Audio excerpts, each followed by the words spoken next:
Αισιόδοξος προς το μέλλον της Τράπεζας Κύπρου αλλά και του κυπριακού τραπεζικού τομέα γενικότερα, δηλώνει ο μεγαλομέτωχος της Τράπεζας Κύπρου, Wilbur. What is your assessment for the future of the Bank of Cyprus after this very point, considering the present economic reality? The IMF has again changed its estimate of the Cyprus economy and is now forecasting a smaller recession in 2014 than they previously had, and they are forecasting economic growth in 2015. So those are both very good signs, and I believe that the results of the ECB stress test also are encouraging because it suggests that other than Hellenic, there's really no capital that needs to be raised. Mm-hmm. And I understand Hellenic is making provisions to raise their capital. From the point of view of the Cyprus government, they had allocated 1 billion euros as potentially needed to stabilize the banking system beyond what they've already invested. And now it seems quite clear that that will not be needed. So that will ultimately mean 1 billion euros less debt for the Cyprus government.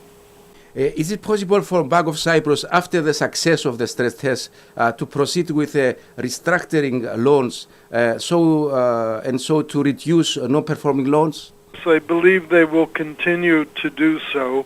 As you know, there's a need for legislative change, and hopefully that will work its way through the system. But yes, this removes impediments to anything that the bank would like to do. And how do you comment the work done of the current board of directors? Well, I don't have any comment. They have helped the bank during a very difficult period, and I thank them very much for the services that they have provided. And what about the CEO of the bank, John Hurrigan? Is he stay or leaving the bank? Oh, I hope and I assume that Horrigan will stay. I think the turnaround that he has engineered in the 15 months since resolution is extraordinary. They have reduced their dependency on the ELA facilities from the European Central Bank by 3.7 billion euros. They've raised €1 billion equity capital, and they've been working at divesting some of their non-strategic assets and have been working very hard to get under control the non-performing loans. So I'm a very keen supporter of Mr. Horrigan.